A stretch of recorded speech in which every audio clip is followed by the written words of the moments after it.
all you cats and kittens. Welcome back to Respawn Aim Fire, episode 193. 3 is the letter orange in my brain, and is the color orange, not the letter orange. 3, the number 3, if I think about the number 3, it's the color orange. The word tiger also is orange in my brain. Therefore, 193 equals the Tiger King episode. Welcome to Respawn Aim Fire, the kick-ass irrelevant game with F.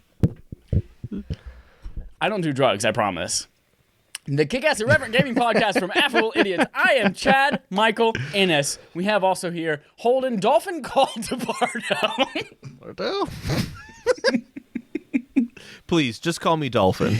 I'll call you Dolph Lundgren. Hey, and we've also got the dreamiest fan base of all time joining us from all over the globo right now. If you are live on Twitch watching us at twitch.tv/AffableIdiots, like Engaged Family Gaming is, plug for their awesome content, you can do that on Sunday nights, usually around 8:30. We are 9 minutes early tonight. I'm not sorry. Otherwise, on Tuesday mornings at 9 a.m., you can get us in your ears and eyes on YouTube and podcast services as well. Did not plan to go into that accent, but what happens, happened. Tenet. What a wonderful movie. Hey, everyone. We have an episode for you today. It is going to be a fun one. It is full of intrigue, mystery, glory. We're going to be going through our honorable mentions, our game of the year for 2020. We're going to be going over our predictions for what's going to come this year in the gaming industry. And also, we're going to take a look at our most anticipated games for 2021. Also, Alto Balto Alto Age of Ultron Oliver Twist. I played Assassin's Creed Valhalla today. Did not expect to do that, but I have thoughts. We've got thoughts on Elden Ring and a new exclusive reveal from Edge Magazine on Hollow Knight Silk Song. But before we do all that, Holden, you beautiful popcorn. Let's get into Act 1 of our main quest. I love that you called main quest, a main quest in 3 acts. Sometimes I wish people could see our notes, but they can't. So let's start today by talking about... Sometimes. I did not listen to what you said because I was also talking. What did you say? It's okay. It's not important. I like to whisper too. Hold on, we're going to start out our 2020 Game of the Year conversation for our main quest today. I know what you're thinking. It's 2021. How could you possibly have a Game of the Year discussion already? Nothing's come out this year. No, we're looking back on last year, you silly geese. I'm gonna make a call here real quick. And I'm going to say that we should announce our Game of the Year first. And then go talk about our honorable mentions and other things, because everyone knows what my Game of the Year is. I've been preaching it ever since it came out. I was preaching it, F Hades, throughout the whole Game Awards. I don't think it's going to be a surprise. It's Doom Eternal. We all know it's Doom Eternal. It is Doom Eternal for a little man named Brent. I almost said boy, but he is almost a fully grown adult man. So no, mine is The Last of Us, Part 2. If you know anything about me, you know that game is amazing. It's a masterpiece. It's wonderful. Everyone should play it. If you don't like it, I don't like you. That's my Game of the Year. We've talked about it at length. We've had 2 spoiler casts about it if you really want to hear my in-depth thoughts on how amazing it is. Not a surprise to anyone. Holden, I'm going to invite you to very quickly get your Game of the Year for 2020 out of the way as well. Bye, Steven. Just one quick thing before that. This was the... Bye, Steven. By the way, they're doing their Engaged Family Gaming is doing their Game of the Year announcement this week as well, so be sure to check that out too. They good peeps. This was the hardest Game of the Year consideration that I've had to make. I want to spend long on this, but I really had to think about the past few years. I've always regretted, a month later, I've always regretted what I chose as my Game of the Year. So it's kind of focused on what was my favorite game, what's the game that resonated the most for me, versus what was the best game of the year. So 2017, I said Mario Odyssey was the best game of the year, and then Zelda's number 2. Zelda Breath of the Wild is my favorite game ever. That should have been my game of the year, and I fucked up when I made that decision. So I really had to... Hollow Knight as well? No, I don't regret Hollow Knight. Well, you kind of do because you liked Sekiro better, right? Or was that a different year? Was that last year? No, that last year was Sekiro. Year before, I think, was Hollow Knight. But you hadn't beat Sekiro at that point, right? So you didn't feel comfortable giving it a Game of the Year? I kind of regretted that. But that was a different situation because, I just hadn't beaten Sekiro. That's a different kind of situation. But that is kind of an example, though. I've always had a little bit of regret. And so what game resonated the most for me this year? Animal Crossing New Horizons. I have spent more time in that game than any game in 1 year's time frame, I think, ever. So it's Animal Crossing New Horizons. I really battled that out against what my number 2 was because it was a tough call. But I'm like, no, Animal Crossing resonated the most for me. Wow. So that's what I'm picking. That's incredible. Yeah. I understand that for you. So we both kind of have an agreed definition of game of the year. It is what is our favorite game this year? What resonated with us the most? Not necessarily what is the most technically masterful game, whatever you might want to define it as. Yeah. In my case, it's both. Yeah, if that was the case, I think Last of Us Part 2 would have been my game of the year if it were those were the qualifiers. Yeah. Although all I can say, facial animations in Animal Crossing are just so on point, it was really tough to decide between the Animal Crossing facial expressions and Last of Us Part 2. Anyway. Those are our game of the years. Great. Wonderful. I would love to move this discussion now to talk about honorable mentions because 2 and 3 on our lists might surprise you. So I think I have 4 honorable mentions. How many do you have? I have 4 honorable mentions as well. Oh, very good. Let's take turns. I would like to give my number 7 slot, which is my last place honorable mention. I've ranked these, by the way. Sorry. If you are following me on GG, this is a spoiled conversation for you. By the way, the GG app, amazing. I have lists on lists on lists. Go organize your game collection, mark what you want to play. Just download the GG app and add me on it, Chad Mike Innes. Also add Holden.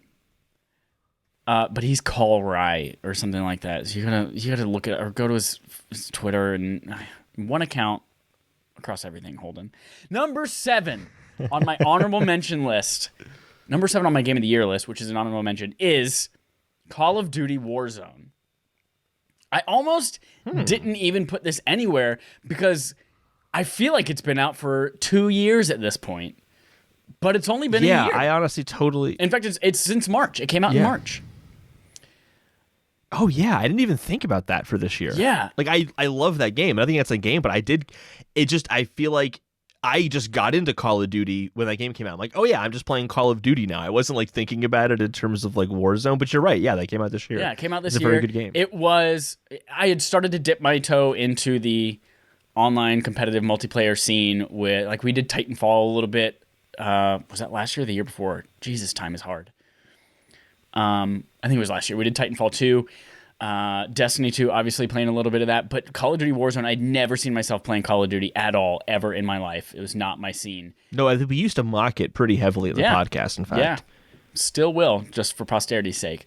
But Warzone came out, and had it not been for Dallas, a lot of this was actually, me riding on Dallas's coattails for a long time, because that was fun to be on a winning team and also be a loser. But yeah, what a wonderful game with excellent support, constant changing out of modes to keep it fresh. Feels really great to play. Got me into a genre I never thought I saw myself doing. Battle Royale. I never thought I would do a Battle Royale game, but turns out I prefer this to Tetris. Times are a-changing. What's your number 4 honorable mention? I don't have these in any particular order. Okay. They're just honorable mentions. I'll just get one of the big ones out of the way, and that is Cyberpunk 2077. Whoa, I really, really like this game. Not even in your top 3, Holden. Yeah, but here's the thing. I cannot, in good conscience, put this game in my top 3 favorite games of the year when it has so many problems. Yeah. But it's so good. It's really, really good. But this is kind of like almost like a Secure-like situation. Like maybe next year when I might kind of reconsider my position a little bit. When they patch things up, things look better. But I can't do it right now. It has too many technical problems. All right, there's 1 hour where Cyberpunk crashed 4 times in 1 hour. And like, I just don't think a game that crashed that frequently, that was an outlier of an hour to be fair, but like still, I just can't put it in my top 3. But the story content, I love the RPG mechanics of it. I absolutely adore just the city itself and exploring the city and the different characters that live in the city, the outskirts, all that stuff. I just think it's really unique, and I really, really loved my time with it. But it was marred by those technical problems. So like I can't, it's a really, really good game. It can't hit that peak yet, though. It has not peaked yet with the QU. It has not my peaked. interest. It piqued my interest. but it did not peak in terms of its possible quality potential. Its sexual climax is still in its future. I think, just side note, anecdote about that. I only follow I follow like 120 people on Twitter, maybe, I think. And 3 people I follow on Twitter have posted screenshots of it crashing during the credits. Like, they beat the game, the credits start, and then it crashes the game. Well, it's a shame. There's actually some good stuff in the credits. Spoiler alert, but check it out. What a great way to say, thanks for playing our game. Fuck you. My number 6 game. So my third honorable mention. I don't know. Stop trying to keep up. It doesn't make sense. Number 6. Demon's Souls, Holden. Demon's Souls. Looking at this, I was actually kind of surprised that it was this low on my list of amazing games this year. And it was fantastic. It was incredible. We have a barf spoiler cast about it with Trevor Bettis from all of his podcasts across the globe. It was wonderful. It was a great remake. It was my 3rd time playing the game. It was the best showcase for, I think, the PlayStation 5. Really, really solid piece of work. But there were a lot of things out there that I enjoyed a little bit more. Mm-hmm. Hold on, what's your number 6? Yeah, it's also just a... Or if you have commentary number about Demon's 6, Souls, that's fine too. Yeah, no, I just want to say, because actually, spoiler, I actually don't have that in my honorable mentions. Yeah, it's a really, really fantastic game. You said it's a great showpiece for the PS5. I'm also glad that there's a great entry point game for the Souls series, where I think pretty definitively you can point to this and say, if you've never played a Souls game before, this is the one that you should start off with to kind of get a feel for what a Souls game is. Don't go to Dark Souls 3 first, because that's very hard. Don't go to Bloodborne. Like, start with this. It's going to give you a good taste of like what Souls is, and then you still have challenges ahead of you. I think that's the best way to do it. Yeah. But Whereas if you don't want to spend $70, which I think is worth $70, and you just want to try the series, like Bloodborne's free. Yeah. Bloodborne's free for PlayStation 5 users, so that's cool. But I agree with you. Yeah, if you have the opportunity, it's the greatest starting point for the whole series. No, I think you're making a good point. If you don't want to spend money, Bloodborne, based on what you just said, is your best entry point into Souls. It was my first Souls game. It, I think, resonates a lot for me because of that. But if like you're just like, hey, I want to have the best possible entry into Souls, I think that's Demon's Souls. So yeah, I think it's a good call out for you. So tell me about yours. I already What's yours? Okay. Again, this is in no particular order, so this is not like an order ranking. Astrobot. I can't put Astrobot in terms of like a game of the year because it's kind of too short. It's not like a meaty concept, but it's something I'm going to look back at 2020, and especially the launch of PS5, and think, oh yeah, Astrobot. That was an experience that everyone who buys a PS5, despite it being a bundled in game that's irrelevant, should experience.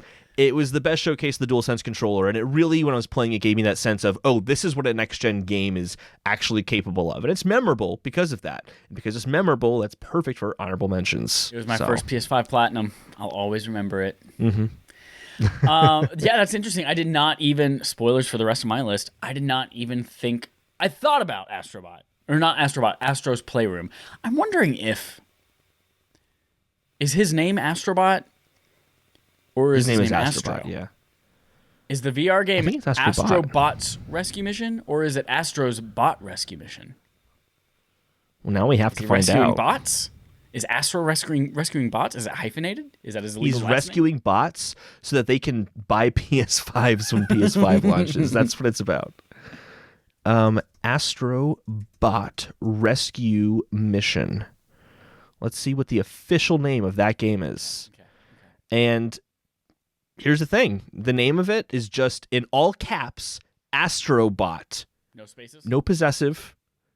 Well, there's a space, but like in all caps, Astrobot. And then regular, just rescue mission. No apostrophe S. Just Astrobot. Okay. Cool. Yeah. It's like if I were to say, like, Holden Human.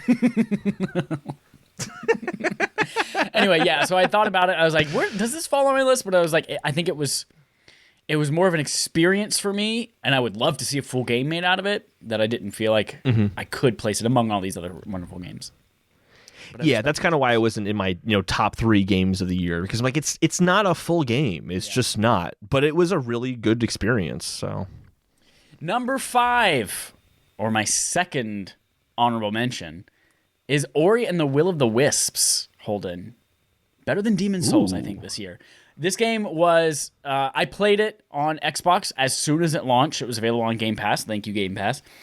And it is a beautiful, gorgeous game. Wonderful HDR.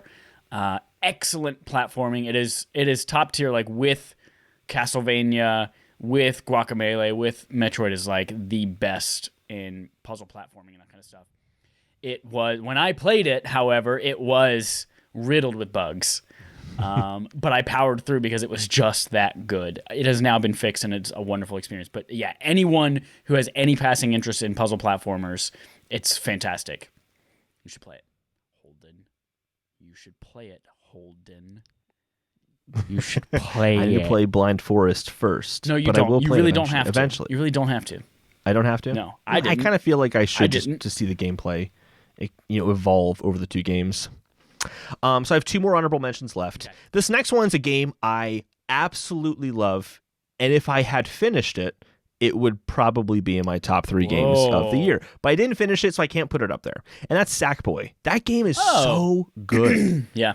And I played it single player a lot, and just tried to find every little secret, and that was really enjoyable. And that's the sign of a really good 3D platformer for me, is how much do I want to explore this level and find everything within it, and then how cleverly are things hidden. And I found that they did a really good job with that. But then you get into the online aspect to it. We played with Jeff and Darby from Nerds at Large.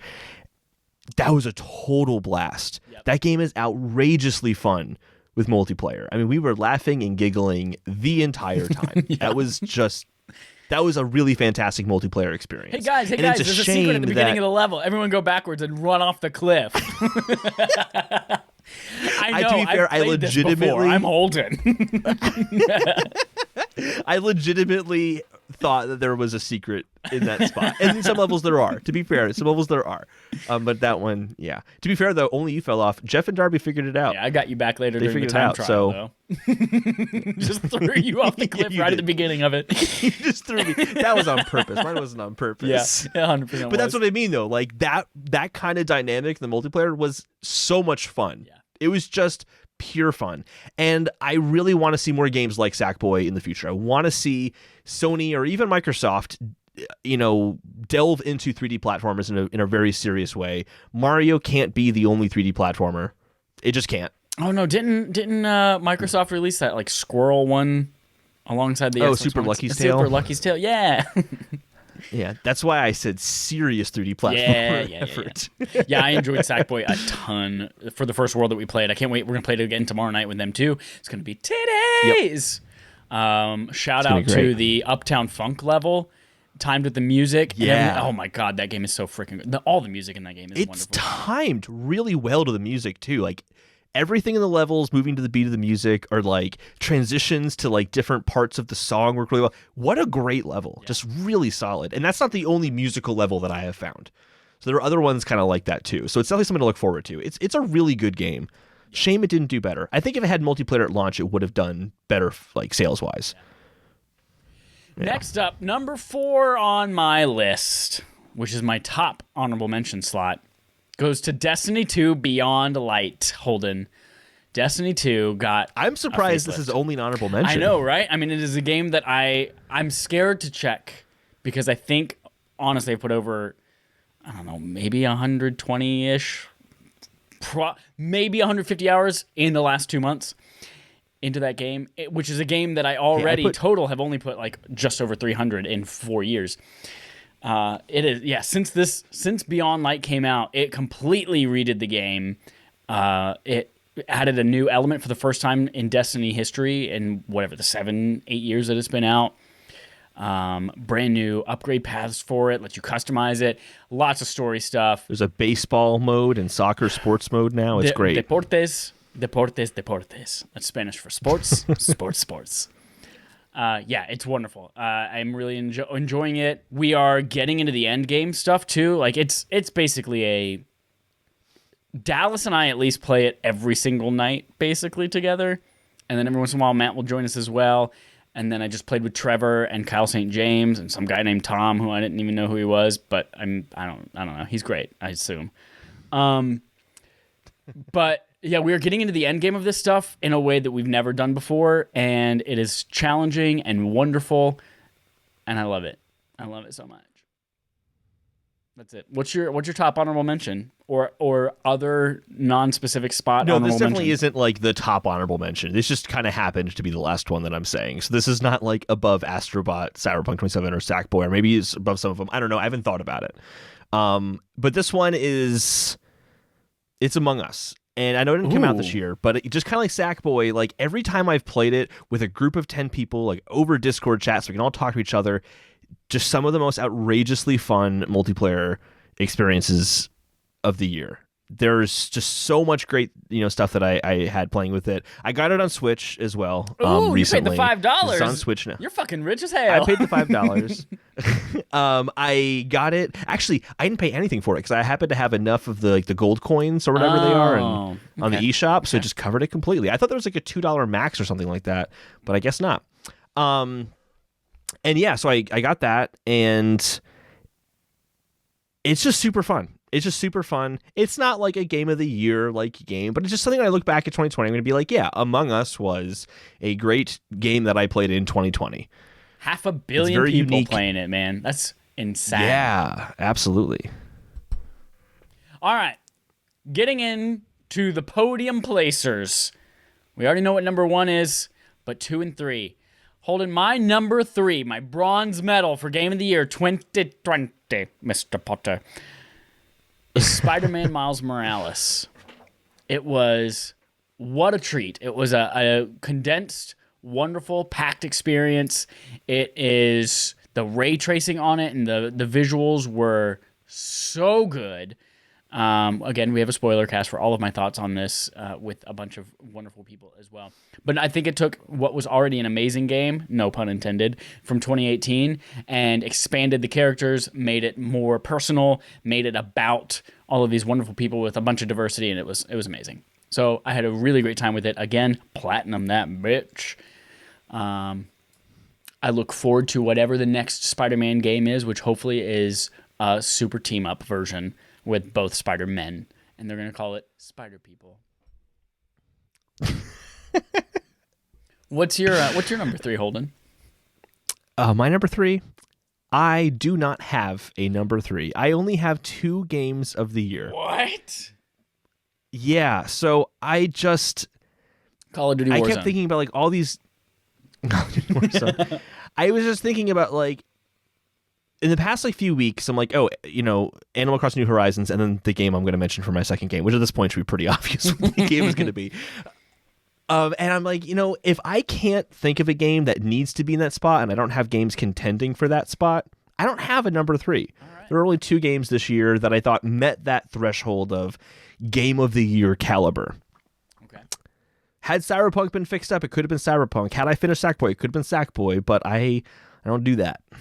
I don't do that. So there's no number 3 for me. I have a 1 and 2 and 4 honorable mentions. All right. So Chad, what is your number 2? My number 2, can you guess what it is? If number 1 is The Last of Us Part 2, number 3 Spider-Man Miles Morales. Okay, it's Final Fantasy VII Remake. It is Final Fantasy VII Remake, yes. It came out in April, the beginning of April, I think April 7th or something like that. In a time when everyone was like, I don't know what the fuck's going on in the world. COVID's a thing. We're all going to be stuck in our homes for at least another week. And so this game came out, and I spent every single non-working minute of my life for a week and a half playing this game. It was like 70 hours in a week and a half. It was wonderful. They took the first small chunk of a classic game, and they completely made it its own thing. They added so many wonderful storylines, made you care about characters, changed just enough to make it interesting, and then the final fucking act is one of the coolest things I've ever been a part of in video games, and I am so pumped for wherever that's going to go after that. I am legitimately, I have no idea where this is going to go. Having played the original game and knowing the plot of the original game and the story beats, I have no idea how this is going to end up, and that's so exciting to me. I even loved it so much that I went back and I played it on the hardest difficulty and got all the trophies, and it was a pain in the ass, and it even almost broke me at one point. And I was like, I'm done. I'm not going to get the platinum trophy. And then Nanobiologist saved me. He gave me a little tip, and I was like, it worked. It was wonderful. I had a fantastic experience. I can't wait. Holden, what's your numero dos? You know what number 2 is. Is it The Last of Us Part 2? It is Last of Us Part 2. Whoa! This game, for a long time, I feel like I've talked about how video games have this capacity in storytelling for empathy that no other medium really has. Yeah. And The Last of Us just lives up to that. It makes you not want to progress, but that's still like a good thing about the game, which is really backwards. But like it's very emotionally trying throughout the whole experience. And I've never been in a boss battle and thought, my God, I hope I lose. But I also don't want to lose because I don't want and I'm not, if you know what I'm talking about, you know what I'm talking about. I won't spoil as to why, but like it's just really impressive, I think, what they were able to do. And I actually think that all the controversy around this game is a testament to that, because it was a huge risk what they did with this game. And it was controversial, and I really do feel like at parts of this game you're supposed to hate it because it's making you do things you don't want to do. And that's just, first of all, it's rare in video games, let alone in a gigantic AAA experience like this. Yeah. It's just, things like this are gems. It's an absolute gem of an experience. I have not gone back and played it since the initial. I've gone back and played the Hillcrest level again, which is like the car sequence, because that sequence is just so intense. And I like replaying that level. I actually have a save, right there, just so I can go back and play those dogs right in the head. That's not at all what happens in that sequence. They don't like shooting puppies. And it's just that game is a game that is evidence that games is art. And I felt so much through playing that game. It's just an absolute masterpiece. Amen. Again, we have 2 spoiler casts talking about that game, so yeah. Go listen to them. They're wonderful. Holden, that is it for 2020. People listening alongside the world's finest other people. Go on twitter.com/respawningfire. I would love to know what your game of the year was. And if what you wanted was missing from one of our lists. Were you pissed off that none of us talked about Fall Guys? I don't know. Oh, yeah. Fall Guys. I don't know. What was your game of the year? Next, we're going to be moving into the second part, Act 2 of our main quest. Small intermission here. Water break.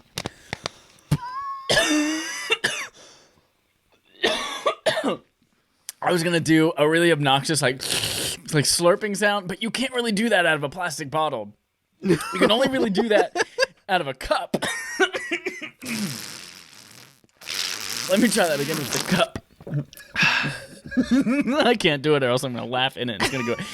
Just imagine. Hey, welcome back to Act 2, everyone. We're going to talk about...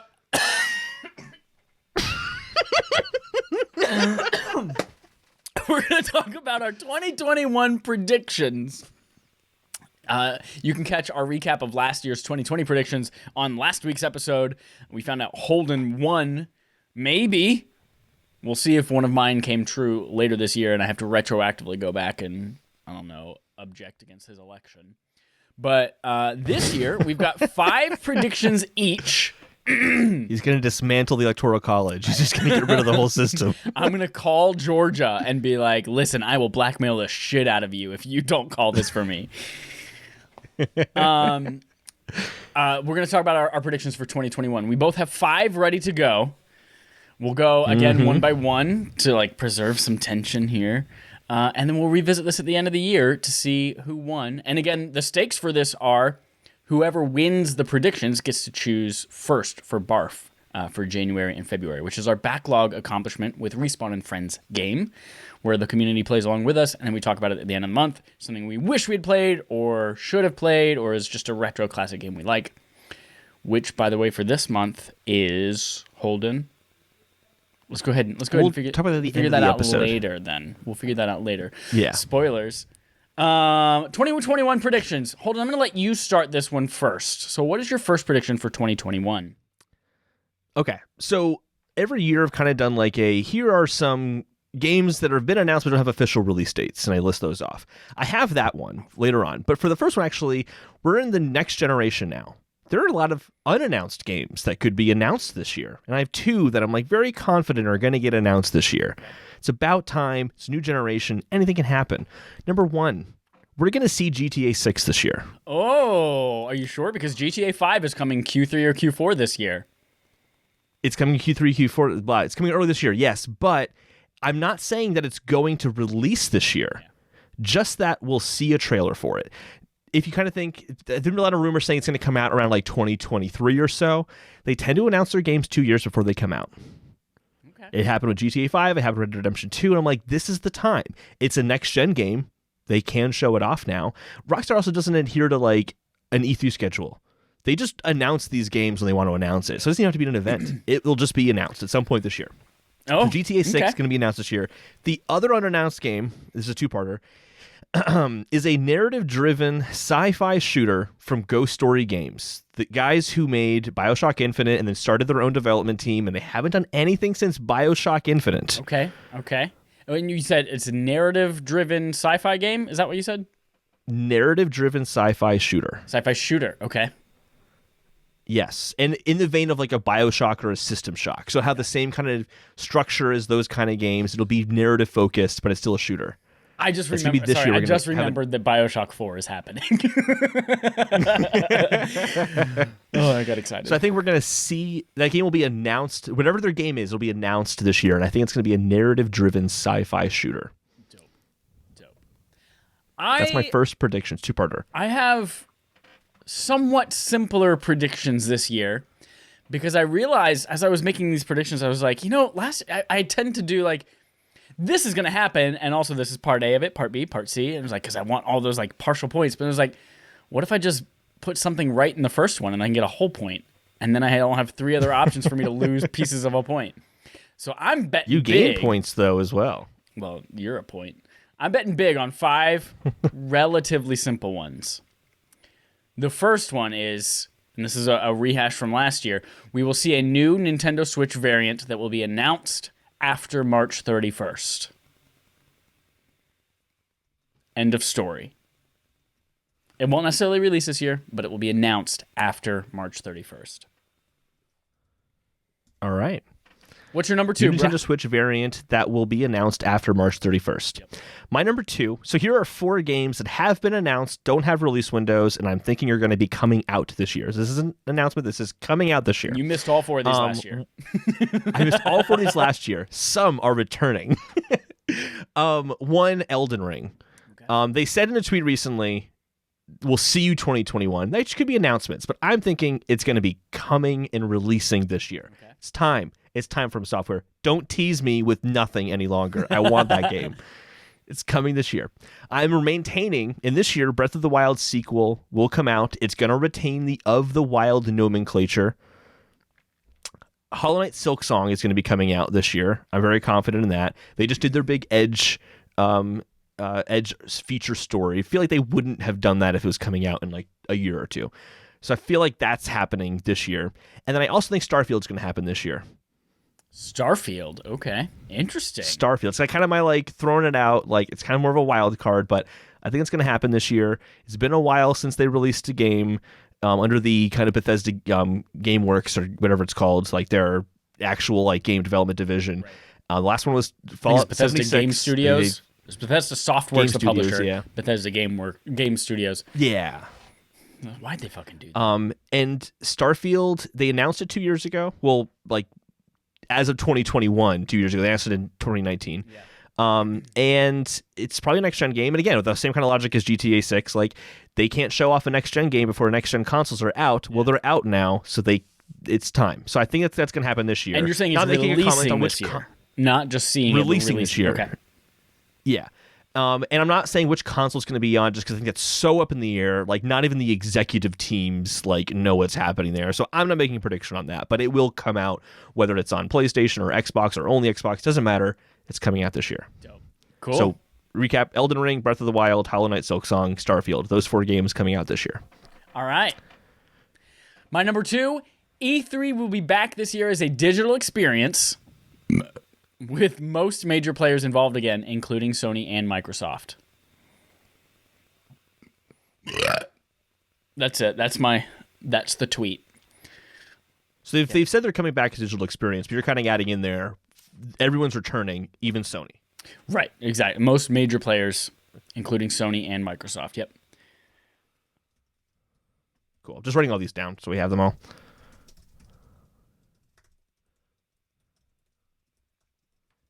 Okay, so my number 3. From here on out, all of my predictions are Nintendo related. Ooh, okay. Every single one. Okay, so I have a very similar one to you right here. Nintendo Switch will see new hardware this year, but it won't be a Pro model. It will be more akin to a, quote, new Nintendo Switch that replaces the current version as opposed to being a Pro version that's like a more expensive. Okay. It'll just replace the current Switch, but it will be a better version. Do you have like bullet point breakouts of that, or that is the whole prediction right there? Okay, I just out of curiosity, what do you think is going to be part of the new? This doesn't have to be part of your prediction, but what do you think is going to be part of the new of it? Well, yeah, and this is why like I'm saying new, not Pro. Yeah. It's just going to be nicer screen, longer battery life, that kind of stuff. I don't think it's going to be anything huge. I'm not really expecting this to be a whole new way of interacting with your games. It's just going to be a better Switch. Okay. And that's why it's going to be called new, not Pro, because it will replace, not be like added on, like the Switch Lite was added on. I also just don't think that Pro makes sense from Nintendo. Like, can you imagine how mocked it would be that like, oh, the Nintendo Switch Pro is so much more powerful than PS5. Oh wait, no, it's not. Like, it just doesn't work as like a name for what Nintendo tends to sell. So I just don't think it's going to be called a Pro. What about Deluxe? Deluxe is possible. Yeah? That's a good, that's possible, yeah. My number 3, Marvel's Avengers is going to go free to play. And that's a good one. There has to be some caveats to this, obviously, because they said from the beginning, this is a paid game, all DLC will be free. Or all characters going forward will be free. So it's going to go free to play, but the unlockable characters, so when new people that are added to the game, are going to be microtransactions. That could be real money or in-game currency. And then anyone who's already bought the game will continue to get those people for free as they come out. That's going to be their consolation. Be like, oh, we're going free to play, but as a thank you, you're going to still get all these people for free where other people have to pay for them. This isn't a part of your prediction, but just to kind of ask, is this replacing the paid version of it? So like, if you bought it in the past, you get all of those new characters, but from here on out, it's free to play. Right. You can't buy it for $60. Okay. Think like Rocket League. When Rocket League went free to play, as they're like, hey, everyone who had previously bought the game, here's a bunch of loot and shit. So they're still upholding their promise to people who paid for it and expect these people for free. But then if you want new things going forward and you're one of the free to play people, you've got to pay for the characters. That's a solid prediction. That's a really solid prediction. They got to do something. Yeah, they're definitely floundering. If they're not and they have to do something. Yet, and they sold a ton, and they were September's best-selling game, and they're still not profitable, like, they've got to do something to switch it up. Especially if they have a long list of people that they want to release for this game, and if they're not making money off of any of them, they gotta change something. It also just makes more sense as a long-term model for them. I never understood the whole like pay $60 and then we'll just give you free content from here on out. Like, I don't know how No Man's Sky does it. How does Hello Games do it? If you buy the game, you get everything. It's just, I don't know how they do it. Probably funded by Russia. Absolutely. Moscow No Man's Sky. That's why we call it No Man's Ski. That's why we call it No Man's Ski. Yes. Nintendo. So my number 4 prediction is Nintendo Switch Online will expand its legacy catalogs, like NES, SNES games. It will expand the catalog to Game Boy games. Okay. It's not going to do N64 or GameCube. It's going to go right to Game Boy. It's going to then be another 3 years before it gets Game Boy Color. Because of Zelda's anniversary. Well, I'm including Game Boy Color in that. Because even like Nintendo, when they lump the numbers of like sales, they lump Game Boy and Game Boy Color together as like one type of console, even though it's not really. Because of Zelda's anniversary, this will include Oracle of Ages and Oracle of Seasons as Game Boy games that are available on that service. Okay. Tease for my next prediction. Oh, tease. jerseys, t-shirts galore. My number 4, it's a long one, but it's still one kind of big thing. Amazon will include Luna as part of your Amazon Prime membership. And Xbox will answer that by partnering with another major video streaming service as part of Game Pass Ultimate. So the crux of it is Luna is with Amazon Prime, and then Xbox needs a video thing to fight that. So they're going to add some. So wait, they're gonna lump with another service. What service? Yeah, I'm sorry. It might be Netflix, could be Hulu, could be Disney Plus, could be Shudder, whatever it is. Oh, I see. Okay, so kind of like when you buy Disney Plus, there's like a version where you get Hulu and ESPN along with it too. Like you might subscribe to like Netflix, and then Game Pass is a part of that. Or how like Game Pass, you not only do you get Game Pass, but now you get EA Play, but now you might also get Disney Plus with it or something like that. So yeah. Now is it? And this isn't pretty. I'm just kind of curious because I think this is an interesting idea. Is this like a gaming service specifically? Like, could it be like Ubisoft Plus, or are you thinking like something that's not necessarily gaming related, like a Disney Plus? Because Amazon will have Amazon Prime Video and now game streaming in the same subscription. Microsoft wants to kind of fight that itself. Perfect. Okay, cool. I'm just wanting to get this prediction down. Boom. So I have Amazon will include Luna with Prime. Microsoft will bundle Game Pass with a video streaming service to respond. Much simpler than what I said. Boom. We got it. All right. Final prediction here. It is Zelda's anniversary next year. What are they going to do? Now, I already said Oracle of Ages and Oracle of Seasons is going to be in the kind of Game Boy like legacy backlog You think collection. they're going to partner with Burger King and release Zelda toys and plastic balls? Absolutely. What if that's all they did? Would you be pissed? Oh, God. So I really thought about this, and I thought about what games would they have in like their Mario 3D All-Stars equivalent for the Zelda franchise. There are 5 3D Zelda games on the table here. We have Ocarina of Time, Majora's Mask, Wind Waker, Skyward Sword, and Twilight Princess. I like when the last 2 out of order, but those are the 5 kind of 3D Zelda games. And I thought about availability of Zelda games and what would be the most impactful to have in a collection. And when you kind of consider that 3DS is still pretty readily available, it might not be manufactured by Nintendo, but it's still pretty readily available. If you wanted to play Ocarina of Time and Majora's Mask, I think you'd have an easier time doing that than if you wanted to play Twilight Princess or Wind Waker. So I feel like this Zelda Anniversary Collection is going to have the Wind Waker HD and Twilight Princess HD. I battled on whether it's going to be HD or not, because I'm like, oh, the file sizes will be so much larger. Those games are small. They're really small, actually. If you combine all the Zelda games I want to be in this bundle, it's still like 10 gigabytes in size. It's not that big. So like I think it's going to be the HD versions. They can port them over very easily. Though if they can run on Wii U, they can run on Switch even undocked, no problem. Yeah. Here's the third game though. They are going to do Skyward Sword in this bundle. And this is how they're going to do it. This is part of the prediction. This is how they're going to do Skyward Sword. You're going to have console controls are going to be Joy-Cons, just like the Wii Motion Plus on the Wii. Move the Joy-Con around, it moves back and forth. But how do you carry that over to the mobile kind of handheld version of it? How do you do the sword swipes and all that? Well, there's a great game called Infinity Blade on iOS that does combat with a sword by swiping across the screen.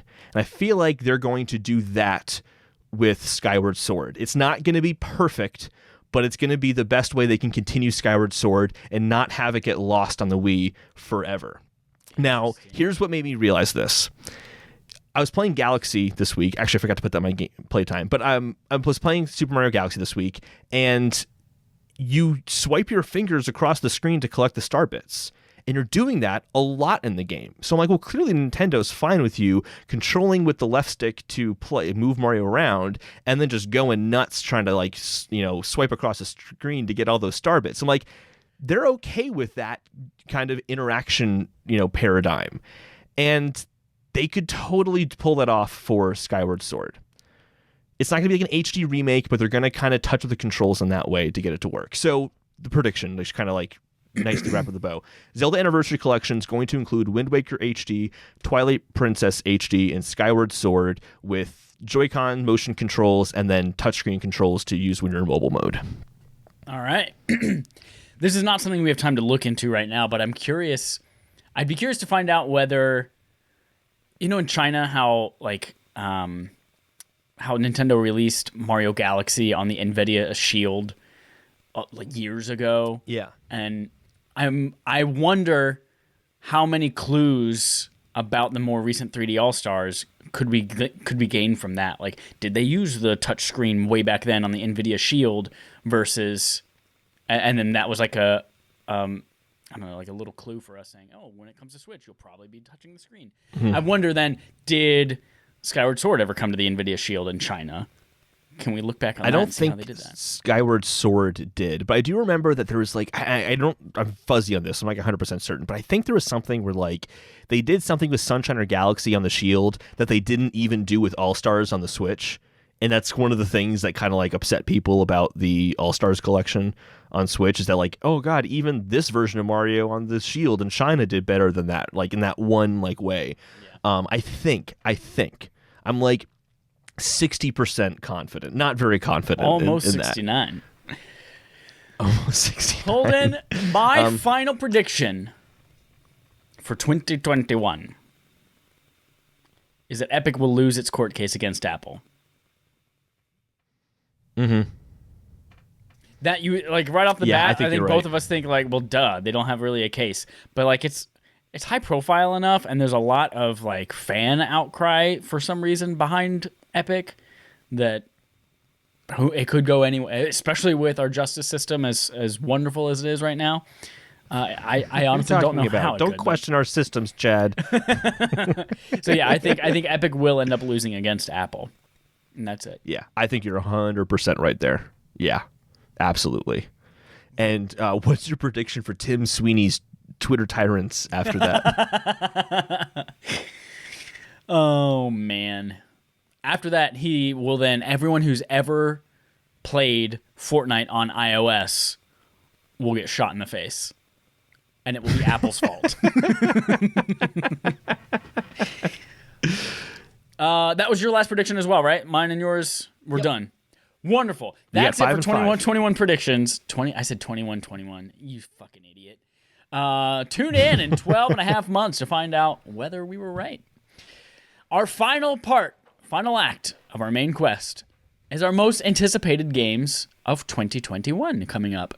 Again, if you follow me on GG, like you should, go to the GG app, follow me, Chad Mike Innes. You already see a list of my 12 most anticipated games. If you follow me on Twitter, before we decided we were going to do most anticipated, I also tweeted out an image of my 12 most anticipated games about 3 days ago. So this might be a little bit of a retread of some territory. But let's talk about it real quick, Holden, and why we're excited for these. I'm going to get... Yeah, let's go back and forth. How many do you have total? I'm just kind of going off the top of my head, honestly. I don't really have a number right now, but I feel like we're going to have a lot of these in common. Actually, I know for a handful that we're definitely going to have in common together. I kind of wanted to get the easy ones out of the way. Yeah. Be obviously we're fucking pumped for God of War Ragnarok and Horizon Forbidden West. Even you are a convert of Horizon, and you're excited to play Horizon Forbidden West. Yeah. After I will add in there, though, I definitely think you are you're anticipating those games much more than I am. Not that I'm not excited. They're definitely on my list. They're definitely up there. But I liked God of War a lot. That's a really great game. Yeah. And Horizon, I just want to see the story. I'm going to put that to story mode and just plow through the story. But yeah, I'm definitely excited for those two games. Here's the thing, though. Will you be less excited about God of War if it's a PS4, PS5 game? I don't think so. I think it's going to be brilliant, whatever it is, and I'm going to love the shit out of it. Last of Us Same Part question 2 worded differently. was a PS4 Will you be game. way more pumped? Will you be way more pumped if it's a PS5 exclusive game? No, I don't think so.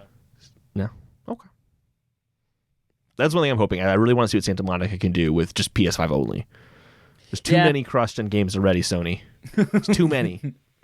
I just don't even think, even if it was PS5 exclusive, I don't think we would really see too much of a benefit there to offset. It's too early in the generation. They haven't worked with it enough. I know it's a similar enough architecture, but it's too early in the generation for us to see major gains, I think, right away over a cross-gen title, because Spider-Man looked amazing.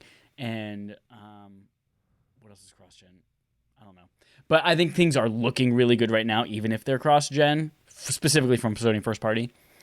That I think it's okay for this to be, especially coming out this year, a cross-gen game and sell to another 120 million people on PS4 as well.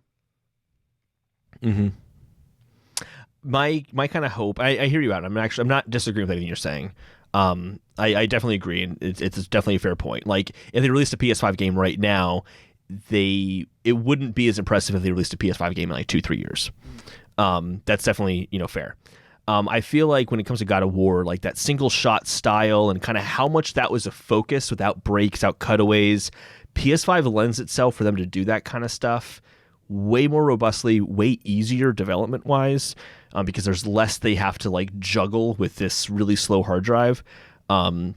I do think it's a game that would uniquely be able to take advantage of that. Like, what kind of epic shit could they do with like huge, like single shot moments with giant monsters? Like, I wasn't a fan of God of War 1 through 3. Like, they're not games that necessarily resonate for me.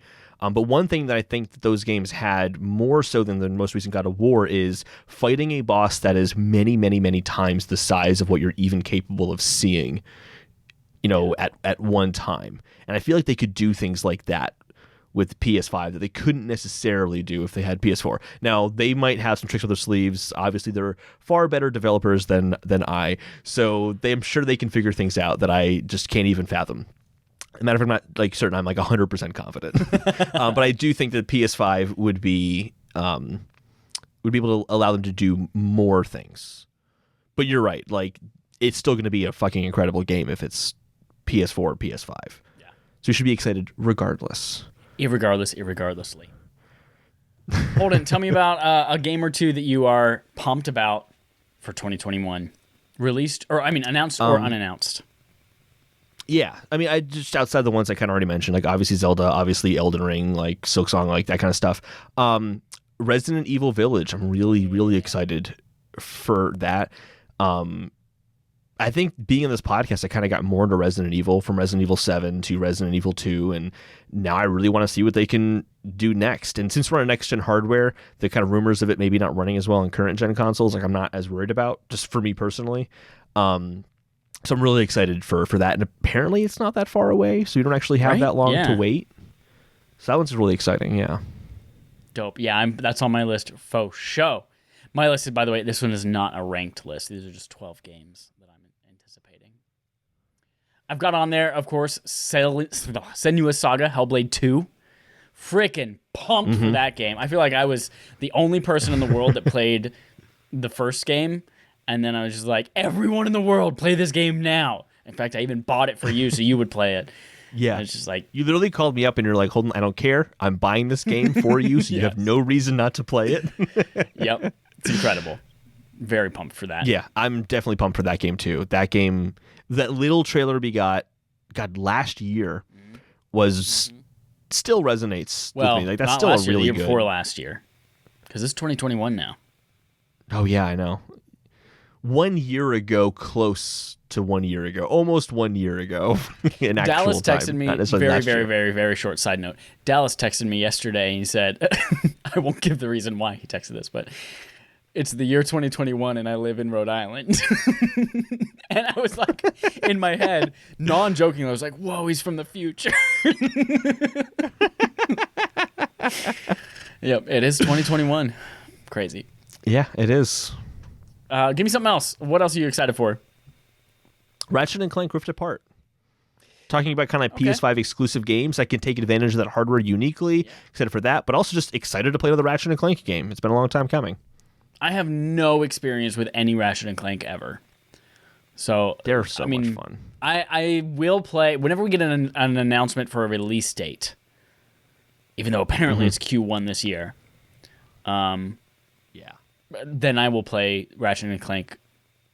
No subtitle, right? Just Ratchet and Clank on PS4. Yeah, just Ratchet and Clank. Yeah, is that in the PS Plus collection? I don't know, but it was PS Plus sometime last year or the year before or something like that. So I have it. Okay, so you have it. Yeah. Okay, cool. Yeah, it's a solid game. It's a remake of a PS2 game, so sometimes it's kind of clear with its level design. Like, oh yeah, I can see this being a PS2. But it's a lot of fun. The guns are fun. You can do some wacky stuff. It's cool. The disco bombs are awesome. I love the disco bombs. I've been saying this is like the reason why I got an Xbox, and it's the medium. I'm still pumped for the medium coming out on the 28th of this month. It's that, that spooky switching worlds on demand kind of thing. It's going to be on Game Pass, so I don't even have to buy anything because I'm already paying for Game Pass for Minecraft Dungeons. So I'm excited to play the medium in a couple of weeks. Do you remember its reason for getting delayed? Because Cyberpunk got delayed and it didn't want to compete with Cyberpunk. Yeah. It should have. It should have. I mean, Cyberpunk still sold really well, but yeah, they definitely could have like, hey, if you want to play a not broken game, well, that might not age well. We'll see, but we don't know. Who knows? But yeah, they totally could have played that card of like, want to play a game that works? Check us out, medium. Don't even have to pay for it. We're on Game Pass. Other game for me, like I said, I already talked about Elden Ring, Breath of the Wild, Hollow Knight, Silksong. Here's a weird one that I've never mentioned in this podcast before because I just got excited about this game last night. Is it the Playboy Bunny game from Xbox? No. I was on YouTube and it was recommended to watch this Let's Play the Stanley Parable, and I'm like, oh yeah, what is the Stanley Parable? And I watched enough of the game where I kind of regret it, to be honest, because I really wish I had experienced that myself. But holy shit, that game looks awesome. What is it? Really awesome. I kind of like don't want to say too much, but like imagine a walking simulator-esque game where your main interaction is like opening doors and walking around, but it has the humor of like Douglas Adams in Hitchhiker's Guide to the Galaxy. In that kind of like dry, like kind of British humor. I don't want to say too much about it, but essentially like without saying too much, it's a narrator is guiding you the entire way. He'd be like, Stanley got out of his office and decided to head towards the meeting room, but then you don't have to do what he says and he'll still respond to what you're doing. So it'd be like, did you want to go through the left door where your meeting room is or like the right door? He's worded much better than that. But just to kind of like give you the example. And like if you go in the right door, even though he said go to the left door, he's like, Stanley didn't know what he was doing. He clearly does not know where the meeting room is. And it's like things like that, but you can keep it just gets really interesting. I'll just say that. It seems to get really, really interesting. And it's coming to consoles. It's not officially announced for this year, but it was said to be coming in 2019. And then they delayed it to 2020. And then that obviously didn't happen. So I'm like, it's got to happen this year. But oh man, like even seeing their delay announcements makes me so excited for the game because their delay announcements are hilarious. They did two. One was them like reading, like it was like reading fan mail through the narrator of the game, and he's like, this person's like, oh, like, please make sure this game releases in 2019. We really want it to come out in 2019. He's like, oh, you have nothing to worry about. It's definitely coming in 2019. And then like the second letter is like, I'm really excited for 2019, but like, if you guys needed to delay the game like for any reason at all, like I totally understand. He's like, you don't need to understand. We're definitely coming out in 2019. And then the third letter is like, hey, 2020, like just put it out to 2020. It'd be so much better for your team to delay it like that. I just want the best possible game. I don't necessarily want it right now. And he's like, you make good points. We should just delay this game to 2020 instead. It's just like the narrator responded to his fan letters. That was funny. But their one in 2022 was simple and perfect. They literally took one of the Cyberpunk word for word delay messages and then just like did like magazine cutouts of their studio name over any mention of CD Projekt Red. That's awesome. It was so fun. I'm like, this game just sounds like it's got such a great sense of humor. And I tried to buy it on Mac this weekend, and I'm like, no, don't do it, Holden. Just wait for the console version because it's gonna have new endings to it. It's gonna have just new interactions like within the game. There are already 18 endings in that game apparently, just with all the different like things you can do. So I'm like, I'm really excited to like play this game and finally check it out. It seems hilarious. The developer? Galactic Crow. Never heard of him. Yeah, I think might be the only game they released, and it came out in 2011. All right. So like it's been a while. Yeah, so I was dying laughing watching the footage, like literally dying laughing. It was so funny. You're dead. Dope. Well, dead. I am excited for you to get excited for that game and then sell me on it as soon as it happens. I mean, I'm already interested, but like I'm curious your reactions to it when you actually play it. Yeah. I'm going to throw another one out there that is a little controversial. Halo Infinite, Holden. I'm excited. Really? I'm anticipating Halo Infinite for a couple of reasons. One, just because it's going to be a big moment in gaming. It's going to be Microsoft's shot. Like, they're going to shoot their shot. But I also, like, I'm excited to get excited for Halo again. I haven't been excited for Halo since I was a young lad. So I'm excited to take advantage of having an Xbox at the right time with what could potentially be a series-changing entry in it. So I'm pumped for Halo Infinite. Very nice. Yes. That's nice. That's nice. I also want to throw out there 12 Minutes. You remember 12 Minutes? Yeah, I forgot about that game. It was a game that was actually supposed... It was another one of those, like, delay... Like, it was supposed to come out this year, and we just haven't heard anything from it, so I assume it's 2021. But we did hear earlier this year that they recast their voice talent. And so we have James McAvoy, Willem Dafoe, and Daisy Ridley going to be acting in this game. So that's fucking... Takes that what was already going to be a game that I was super pumped for and made me splooge all over my eyes. I'm ready. On that kind of more indie track, Kena, Bridge of Spirits. Yeah. Which is supposed to come out this year, but I'm very excited to see that on PS5 at some point this year, because it got delayed to this year. I don't think it's an exact release date, but it got delayed to this year. So I'm excited for that one. I got Kena, Bridge of Spirits on there. I'm going to say best for last, but I've got Returnal coming to PS5. It's going to be a PS5 exclusive game. It looks dope and spoopy and sci-fi-y. Kind of even like Souls-like in a way, with that kind of resurrection kind of mechanic they have there. Yeah. So kind of cool to see how that plays into the story, because it seems like it's a very heavily story-focused, too. Yeah. So I'm excited for that. It looks good. I've got 3 left. Oh, so that's like, what March, right? Yeah, it's very soon. It's March something. Yeah, 2 months away. Yeah, so Sony has Destruction All-Stars coming out February, and then Early they have... I think it's the first week of February. Yeah, then March is Returnal. They're probably not going to release Ratchet and Clank in between those two games. That seems weird for like the first half of the year. Who knows? You've got 3 more in here. How many you got? You want to just throw out? Robert De Niro's back. Keep going. I'll think some. I'll think of some. Gotham Knights.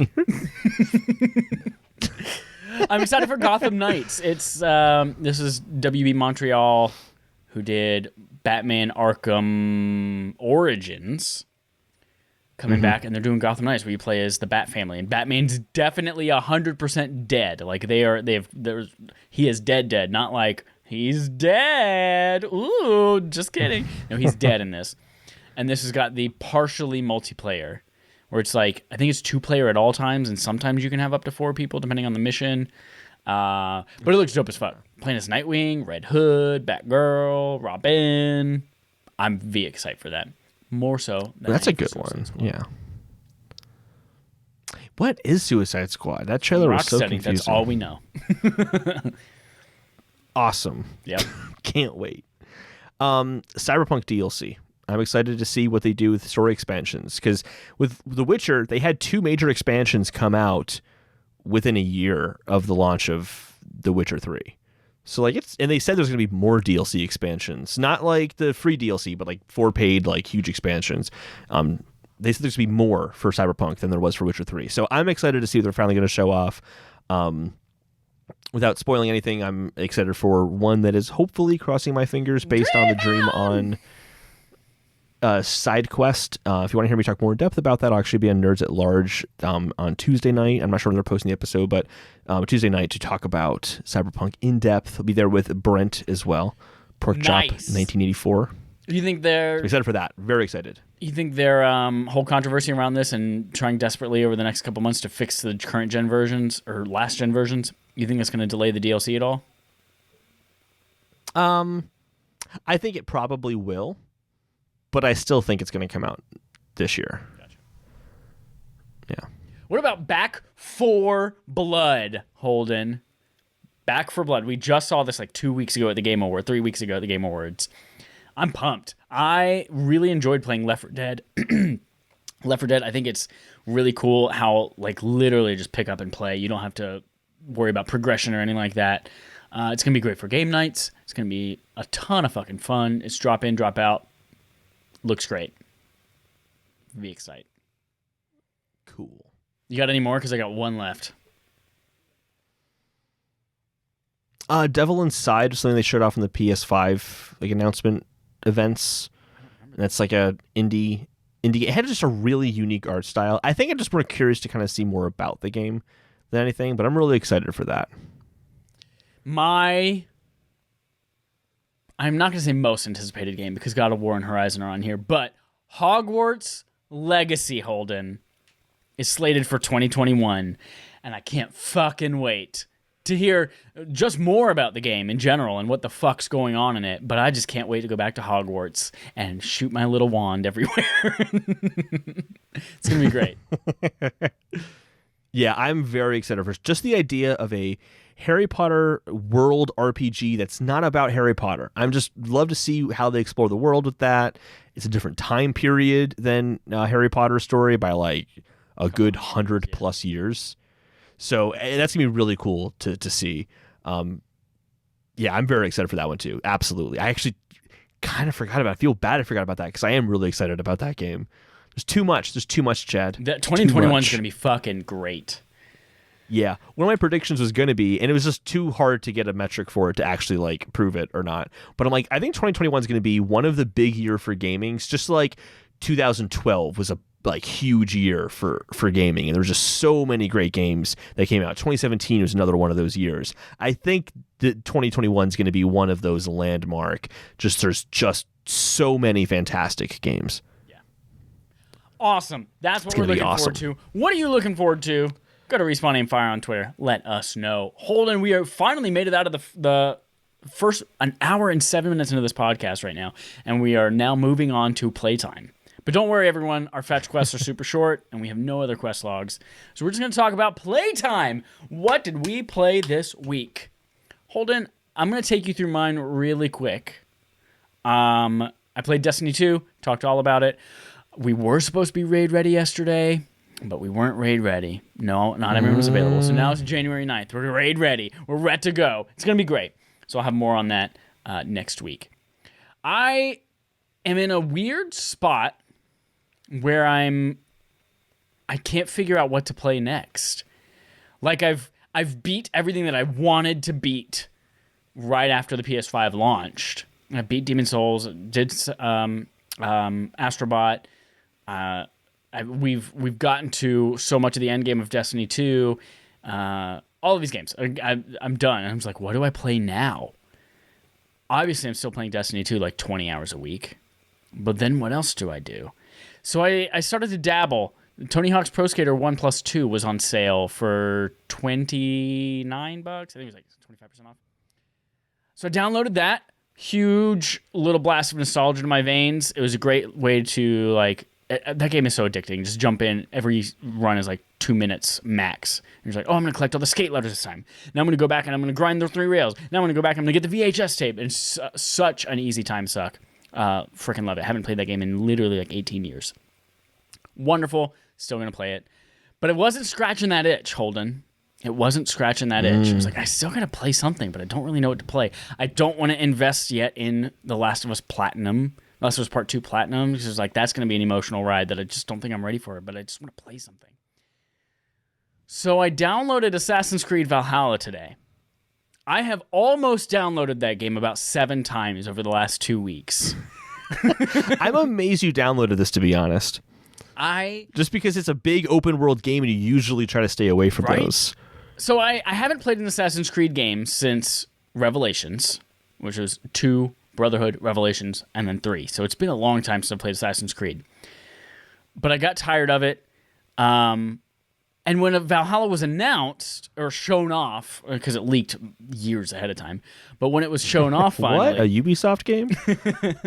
I was excited. The Viking lore, like the Norse mythology, all of that is something that's ever since God of War has just completely sucked me in. And so I think as we were watching the reveal together, I was like, this might be an Assassin's Creed game I buy.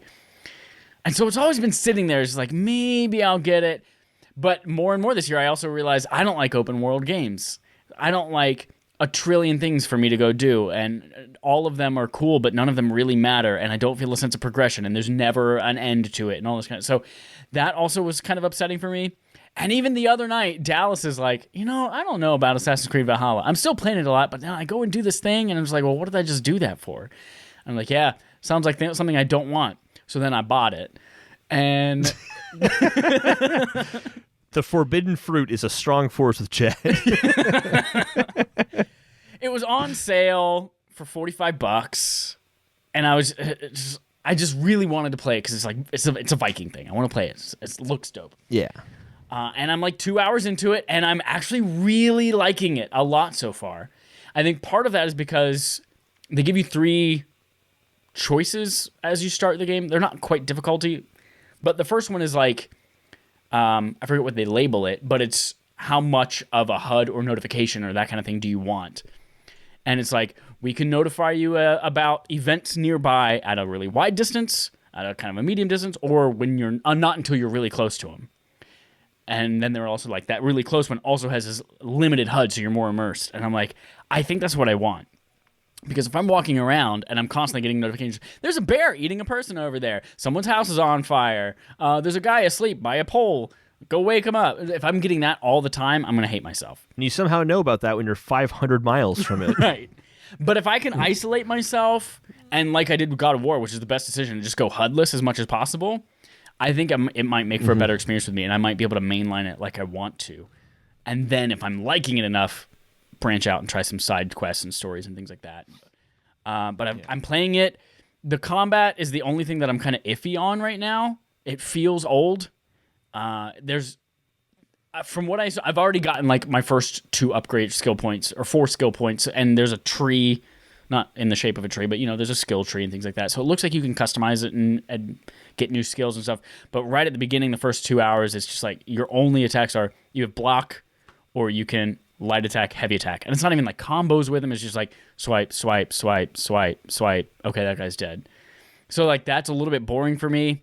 And it's a little bit sluggish as well. I guess that's just Assassin's Creed and how it responds. Like, if you're standing still and you push forward on the thumbstick, it's literally like a whole second before your character actually starts moving.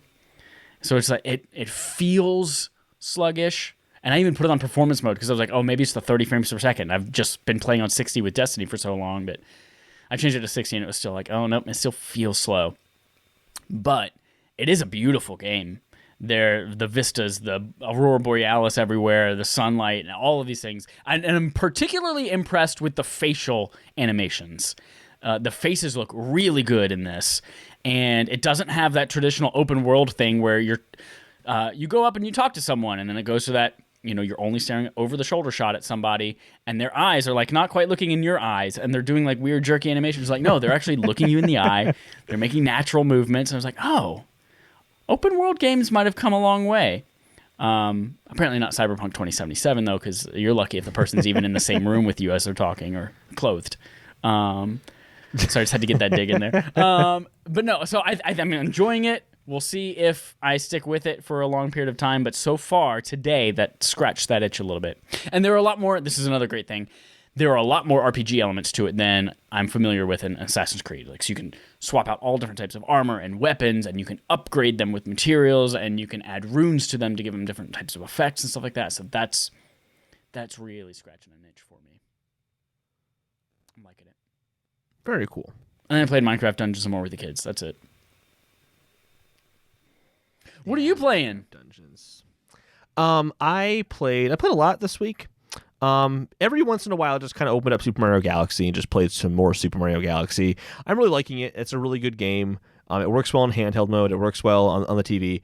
I just keep having this thing of, man, the controls in Odyssey, I'm so used to them, and I just want to like throw my hat and jump on it to get a farther jump. Like I still have that itch, even though I'm pretty deep in that game now. Like I'm at a point where in front of Rosalina, there's like a countdown of how many stars I need before we can get to the center of the universe, or the edge of the universe, wherever we're going. When you get to the center in Sean Murray's game, you just start the game over. So it's the same in Super Mario Galaxy. You start the game over. Can't wait. Thrilled for that. Yeah, so I'm really, really enjoying the game, but I keep like getting these impulses to play it like Odyssey. And it makes me want to play Odyssey, which I didn't do. I refrained. But I'm getting close to the end of Super Mario Galaxy. I'm really enjoying it. I'll do Super Mario Sunshine after that. And I don't know if I'm going to go Super Mario 64. I've played that twice, I think. But Sunshine's the one I want to go to next for sure. Play more Animal Crossing New Horizons. I am very close to finishing Holden's Island 3.0 or Kakariko 3.0. It's looking, I think it's looking great. I'm very excited about it. At this point, I'm just waiting for Leaf to come back to town so I can buy a bunch of flowers from her so I can put them like in the right spot. And I basically just need a bunch of flowers, and I don't want to buy Nook Miles tickets so I can go to an island to get like more rare flowers. And I don't want to just buy the flowers that are available in my shop because I already have those kind of flowers pretty well populated in my towns. I want to get something different in those areas. But yeah, it's like everything's spread out really nicely. I even have, and I'm very excited about this, a secret location on my island that you can see from one vantage point, but you can't get to unless you know the secret path to get to it. It's not like crazy well hidden, but I think it's well hidden enough that you wouldn't initially think to do what you have to do to get to that part of the island. That's where my campsite is. So like there's a campsite there, and that's where a really kind of awesome Animal Crossing moment happened this week for me. So on New Year's Eve, right after the turn of the new year, I went to the island. I'm like, kind of like, what's happening in like my town right now on New Year's Eve? And they actually had like a whole countdown clock and all that stuff like going on in the town hall, or right outside the town hall, which is really kind of cool. But I noticed, I'm like, oh man, like not all my villagers are there. So I went out to find Pecan because Pecan wasn't, in the plaza, and I go talk to Pecan and she's awake. So I knock on the door, I go in, and it was the cutest thing. She's like, "Oh, it sounds like you guys are all having so much fun out there. I just like to celebrate with myself, but I'm so happy you guys are all like having a good time." Like it was just kind of cool that she had her own little personality and like how she wanted to approach things. And thank you for busting into my house and waking me up in the middle of the night. I knocked. She let me in. It was welcome. And then the cool moment at my campsite is it has a really good view of the sky, and there was a fireworks show. So I actually just kind of stood there and watched the fireworks show for a little bit, sitting on this like bench I had set up, and I took some screenshots of some of the formations of the fireworks. It was cool. It was a cool little thing. It's very Animal Crossing. Yeah, I saw. So that was fun. I saw screenshots of it from Gary Whitta and Greg Miller. I was like, oh, that's actually a really cool little in-game event there. Yeah, they do great in-game events. That's what I'm really excited for 2021 with Animal Crossing. I don't care enough to make another island or revive myself to go visit your island, but I want to see your island. I want you don't have to do this, but I think this would be cool content. If you just do a little with your game capture card and just do a 5-minute side quest of just walking us through your island and just showing, this is my house, and these are my villagers, and this is the secret path to blah, blah, blah, blah, blah, and I spent $4,000 on these plants. I'm not going to reveal a secret path, but I'll show you like... There's an area where you can see it, but it's like a tease. I'll show that, but I'm not going to show the secret path. You got to come to the island, or I'll put my dream code, and you can use a dream code and explore that way, and maybe find it. Actually, I don't know. Could you access the dream code? I don't know. But yeah, I'm totally down for that. I need to get the flower set up first. It's not like 100% ready. I got to put some more furniture out on people's lawns. I have like houses situated, but they have like empty lawns right now. So I need to like figure that out. There's some things I have to figure out still, but it's like getting there. It's like at this point the game's in beta, and I need to like do the final like touches for Gold Master release. So yeah, I played that, and then I'm basically just as like a personal project trying to figure out what makes Zelda dungeons engaging. So I'm doing a comparison between dungeons in Link's Awakening, Oracle of Seasons, which I know have good dungeons, and then also, or what I remember having good dungeons, at least with Oracle of Seasons. It's been a while since I played that one. And then I'm playing Reverie at the same time to kind of analyze those dungeons, because those dungeons did not speak to me. So I kind of wanted to get the comparison of like, what is it about the Zelda dungeons that I liked, but Reverie didn't do it for me? I'm not calling it Reverie specifically. I don't think it's a bad game. It's a small like indie game. Like I'm not like bad mouthing it, but I just wanted to like kind of compare the difference in why I felt that the Zelda dungeons were more engaging, kind of what caused that, what made the Zelda dungeons like top tier. So I wanted to kind checked it out. So that's what I've been working on. I literally have the maps of all the dungeons on my iPad with like notations written out, highlighting every interactable item. I'm going kind of all out with it. But it's been kind of fun, and actually, it's kind of surprising actually. In the case of Link's Awakening, at least, how much of a dungeon is just completely optional. You don't even have to do it. There's like a clear main, at least in the first dungeon, there's a clear main path, and there's kind of these ancillary things you could do on the side if you don't want to. And I'm kind of understanding more like what they mean by illusion of choice and how a game can get you to think you're making decisions, but really it's looping back, so you didn't really have a choice, but you thought that you did. I'm kind of noticing those things more now, which is kind of cool. So that's what I've been playing this week. Dope. Let's move on to our quest log. We've got just one quest log today, the fetch quests, all of the headlines that don't really have a ton to go with them, but we felt like they're still worth mentioning and maybe talking about. We've got 6 of them. Yes, 6 items on the list. The first one is Star Citizen. It's that game that is never coming out, but it's the highest grossing Kickstarter of all time with many, many millions of dollars. Star Citizen's single-player campaign misses beta window, doesn't have a release date. It says Owen S. Good at Polygon. They were supposed to have a single-player beta of the game, and that date came and went. The window that they said they were going to have that beta, and it came and went, and nothing. More. Yeah, and it just to kind of go for it. Yeah, just kind of clarifying that too. Like, there's Star Citizen, which is their like kind of massive MMO space exploration kind of game, and then there's the single player version, which is actually a separate game now called Squadron 42. It's got like Mark Hamill is in it, Gary Oldman is in it. Like, it's got really talented actors in it. So that's what, has gotten, I guess, pushed back. They just released like on their website, here's our roadmap, and then just that was missing from the roadmap. Not the whole game, but just like mention of the beta. Two separate games. I remember whenever they were casting these people, I was like, damn, all these people get in bed with this project. Yeah. They also bring in a ton of money still. Last year alone, they brought in $77 million in new funding. I know, it's nuts. It's totally nuts. So hopefully these games come out. It's a weird situation. These Next games at this point. It's not even one game. Yeah, multiple games. Plural games. We also have the Resident Evil movie reboot has finished filming, says Dennis Patrick at GameRanks. This is in no way related to the previous 24 movies. This is its own reboot of the series. It's being directed by the person, Johannes Roberts, who did 47 Meters Down and the sequel, 47 Meters Down, Uncaged. You've probably never heard of those movies. Neither have I, which means probably going to be a bad movie. Yeah, I was looking at his IMDb, and I'm like, ooh, yeah, these are all like B horror films. Like, I was kind of excited about a Resident Evil movie reboot because they could do a lot with that, but now I'm like, hopefully this is this guy's magnum opus. Magnum opus condoms for my monster dong. Opus. Next up, report. PlayStation 5 set record with 3.4 million units shipped in first month, says Armenicon at PlayStation Lifestyle. Now, important, that is shipped units to stores, although I am pretty confident they sold through all of those.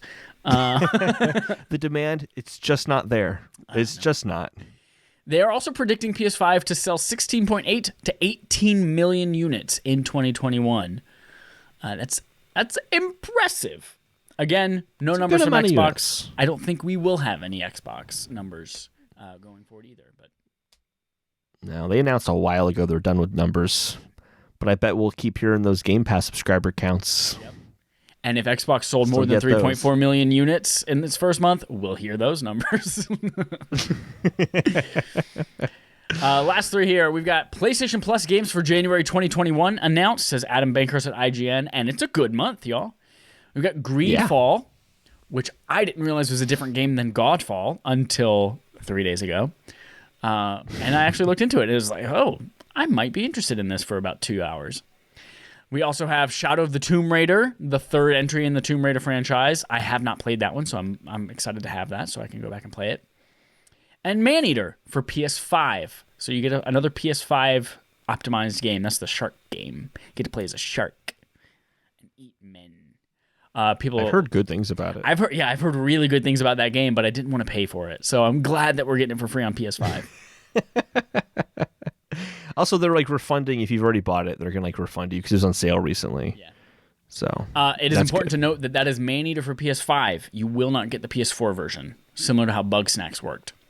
Next up, Elden Ring dev thanks fans who voted for the title at the Game Awards 2020, says Zarmina Khan at PlayStation Lifestyle. So anyone who voted for Elden Ring as their most anticipated game, they just said thanks. And then they also said, quote, "It seems the world might not be mended for a while yet." So the world might be mended. "But please take care of yourselves and enjoy the new year in good spirits and good health. See you in 2021. So that's what you mentioned earlier where they said, see you in 2021. We don't know whether that's the game or whether we're going to find out more information in 2021, but we'll learn something. Oh, I can't wait. Oh, Elden Ring. I honestly don't remember anything about that game anymore other than George Railroad Martin's doing something with it and that it has horses.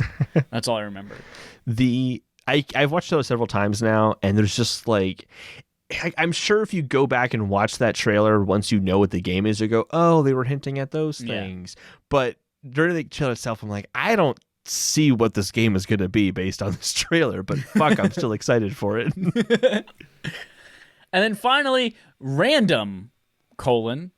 Edge Magazine is teasing a world exclusive, says Liam Doolin at Nintendo Life. This has since not been teased, but actually released a week early. From Edge Magazine. It is a feature on Hollow Knight Silksong. It's a feature if you have Apple News Plus. You can go and read Edge without having to actually subscribe to the magazine, which is dope. But it goes through a lot of features that are coming in Silksong or how it's going to be different from the original Hollow Knight. And it seems pretty dope. Now, Holden, I know that you loved Hollow Knight enough to vote it Game of the Year and not regret it. Are you pumped by a lot of these changes that they're talking about, or are you let down? Oh, very, very pumped. A lot of it sounds like it's a new lore, it's a new world you're exploring. That's all exciting. But it really sounds like they didn't just want to remake Hollow Knight. It really feels like this game just came out organically, where this was originally... This is something you already knew, but it was supposed to be a DLC add-on for free where you play as Hornet just in the Hollow Knight world, but I guess it just got carried away and it turned into its own game. And they're really talking a lot about how they had to reconsider the game because Hornet is a much more like aggressive physical character than Hollow Knight is in the original game. So I'm very interested to see like how that plays off into boss battles and kind of enemy interactions. They talk about how just like the enemies themselves are much more complicated this time. Like simple grunts like you had in Hollow Knight are just too easy with Hornet's moveset that they actually made things more complicated and they weren't trying to make it more challenging. They just wanted it to feel more attuned to Hornet's character. That part was cool. And they also talked about how in Hollow Knight you're trying to descend in the map, you're trying to go down deeper, and in this game you're going up higher. And they expounded upon that a little bit more, and I kind of get the sense that they might have said too much. They kind of, one of like the people in the interview said like, hey, shut up, man. Like, don't say anything more. But they said that you're trying to get to the top. You're trying to get to the Citadel, I think is what they called it, at the top of this world. And they basically said, they made this allusion to Castlevania and how like your goal in Castlevania might be to get to a location, but then when you get there, there's like all this stuff at that location as well, and your objective might change. So they basically said you might be trying to get to the Citadel, but then like maybe you'll see something like get to the top of the Citadel once you get in the Citadel, and that might mean its own thing. And I'm like, this game sounds more expansive than Hollow Knight was, and Hollow Knight was already a surprisingly expansive game for the team that made it. So yeah. I'm really excited, more so than I was before. This is going to be great. And it's definitely coming in 2021. It has to. Has to. It has to. They did announce it's coming to you guys, but I want PC it. and Switch at first, with other platforms trailing, like the first one did. Mm-hmm. Dope. And that is it for our quest log, which means it is time for Game On Game Show. The Game On Our Game Show, we play a game called Game On. Game show. Show me your game. Show me your moves. Holden, we have a new game this week. New games? Lots of new games recently. I know. I'm getting creative. This one...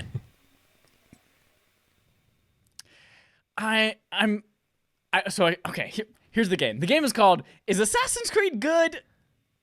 That's the game.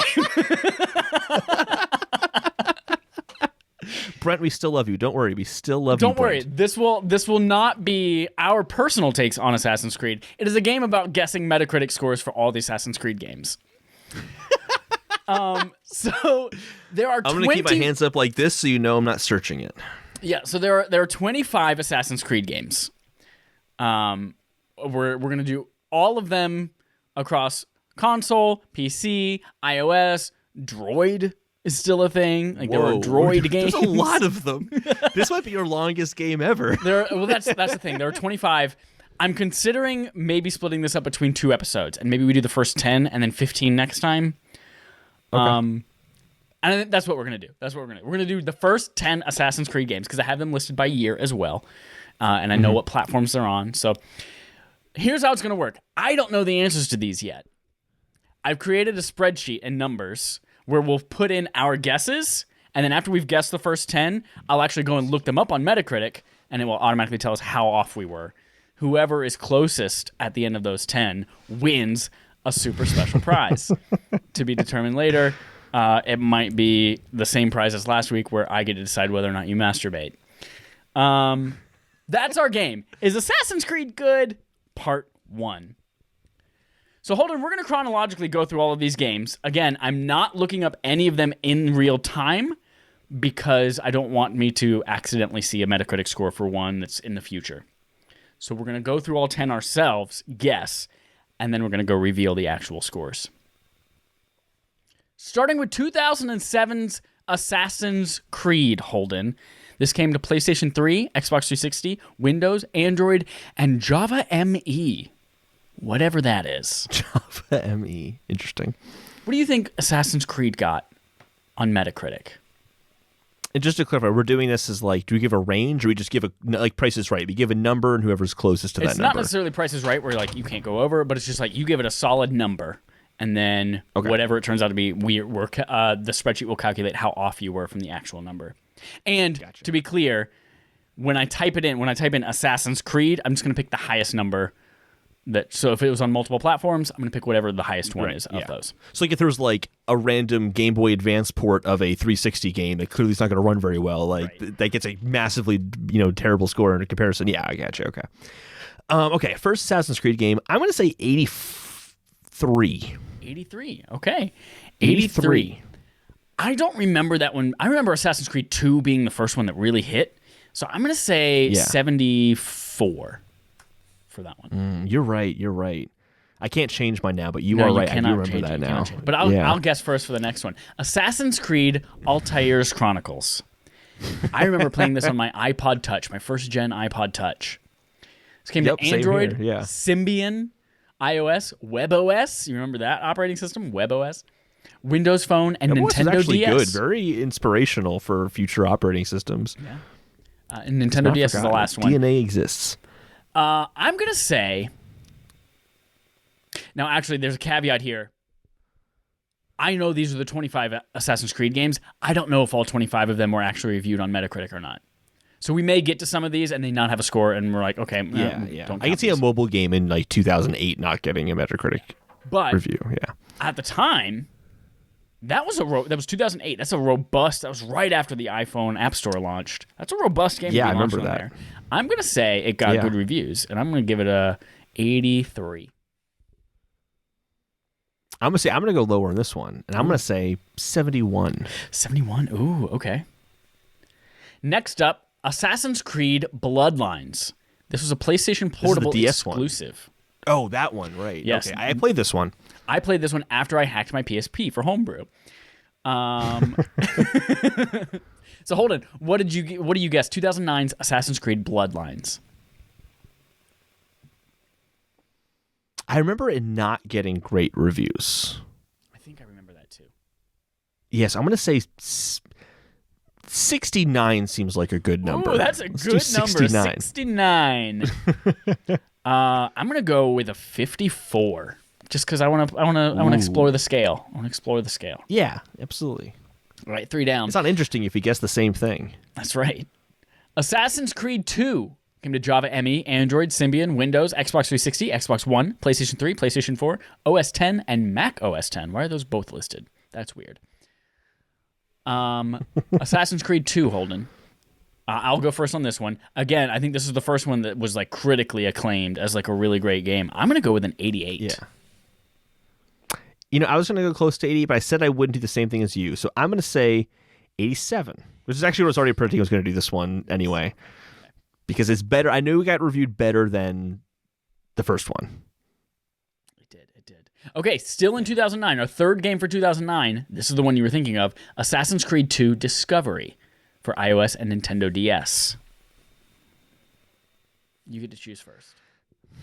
I don't remember this one, actually. This isn't what I was thinking of. I think that the other mobile one came to DS2, I thought. I don't know. I'm confused. Assassin's Creed Altair's Chronicles came to DS. Okay, that's what I was thinking of then. Okay. This one I don't remember at all. And I'm going to say, because I don't remember it, it couldn't have been great.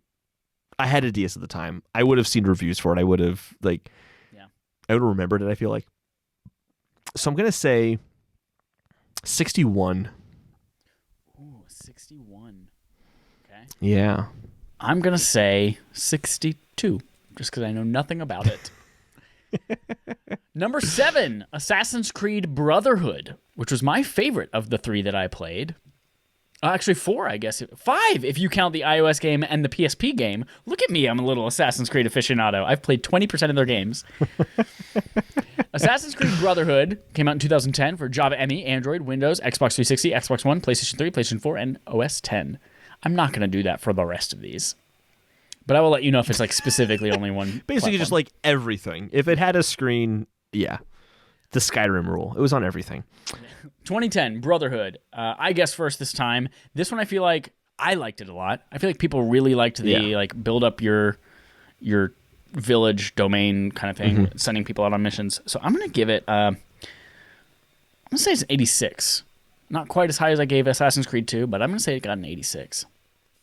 Yeah, I remember it not being as high as Assassin's Creed 2. I remember Revelations, I'm pretty sure was the, like, of the 3 Assassin's Creed 2, like, Ezio collection games, I think that was the weakest, if I recall correctly. So I'm going to say with this one, it, like, went down, basically, each time a little bit. So I said, what, 88 or 87? Is it 87 for Assassin's Creed 2? This one's going to be 82. 82. All right.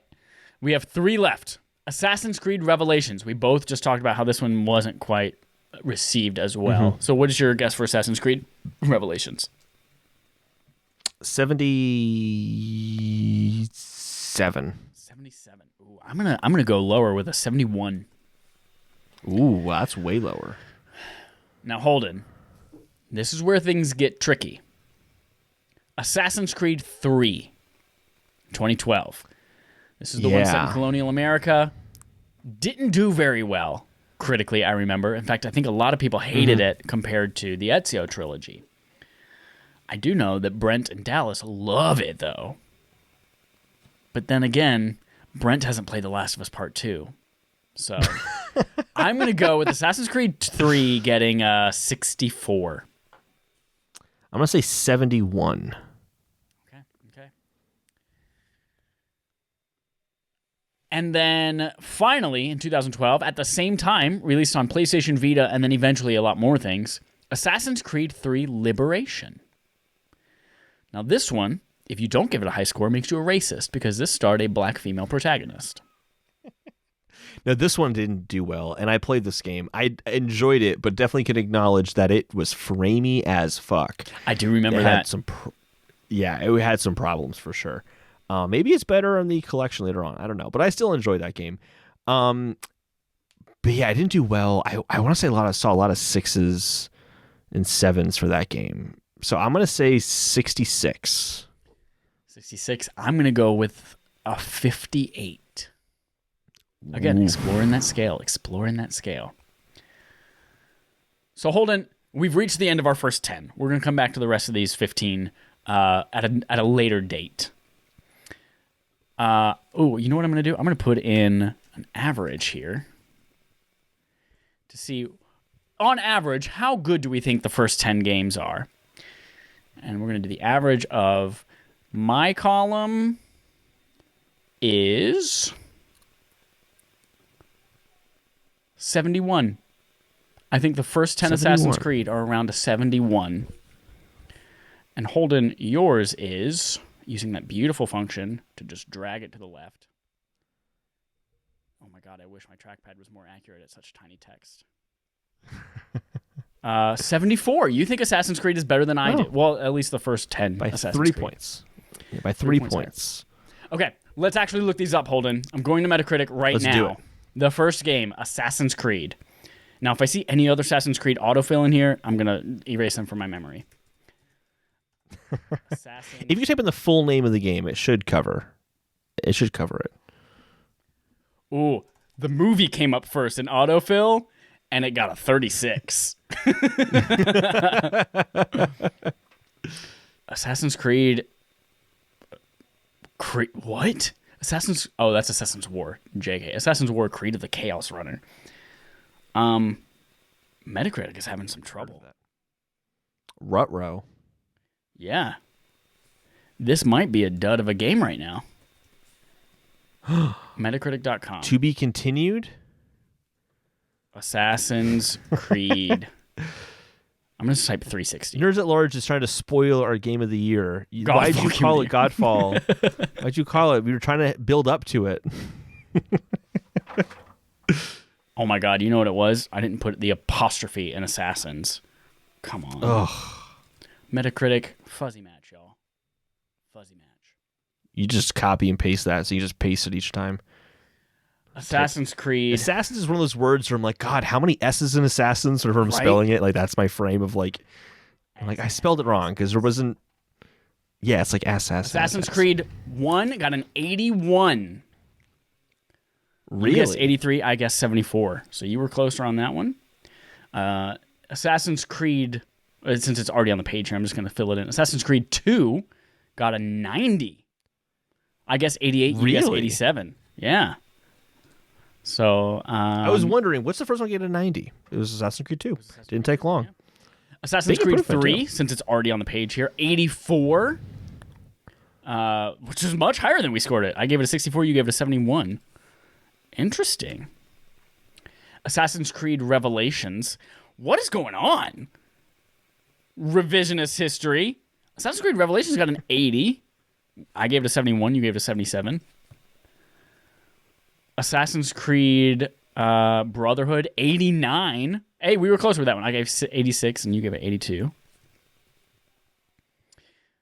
And then we're getting to the ones that might not be reviewed. Liberation. I'm going to find specifically the PS Vita port of this one. Yeah. Rather than the many, many years later version. Liberation on Vita was a 70. So you were at 66. I was at 58. All right. So we're only missing 2 games. The PSP game. Oh, 3 games. Okay, so let's find Assassin's Creed. My windows are overlapping. The mobile ones, I wouldn't be surprised if they just don't show up. Yeah. Altair's Chronicles. Hey, it shows up on DS. Altair's Chronicles got a 58. I gave it an 83. You gave it a 71. Oh, man. That is really low. Yeah. Oh, man. Let's try Bloodlines. This one was PSP exclusive. 63. I feel like we were almost in the middle. I gave it a 54. You gave it a 69. 69. And then finally, Assassin's Creed 2 Discovery. 2.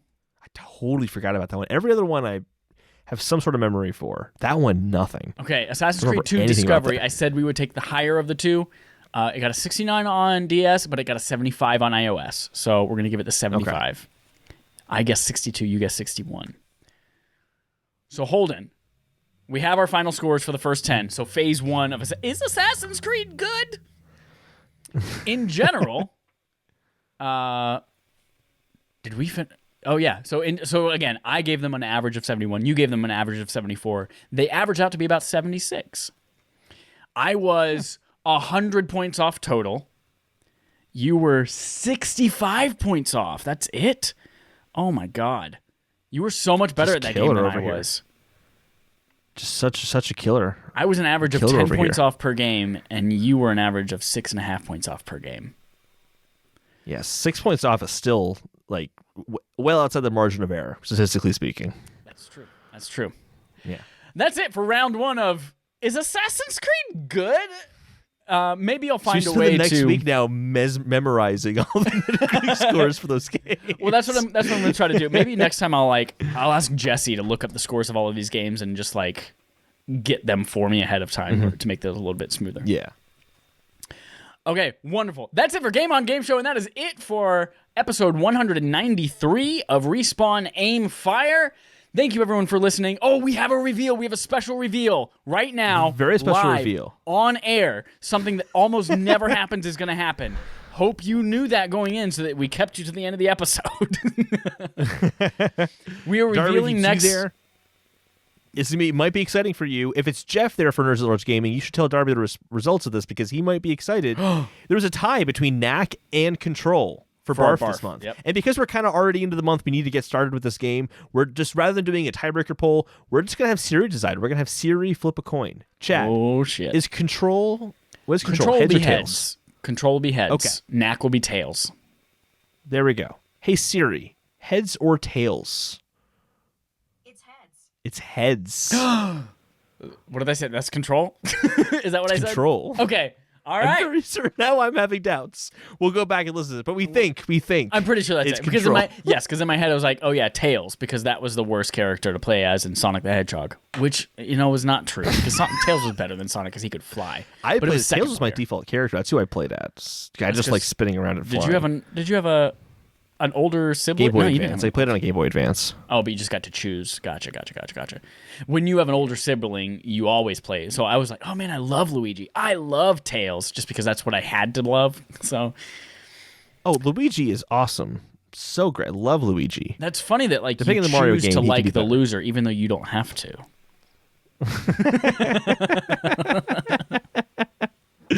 Luigi's not a loser, but So he is that's a total scaredy cat and afraid of everything.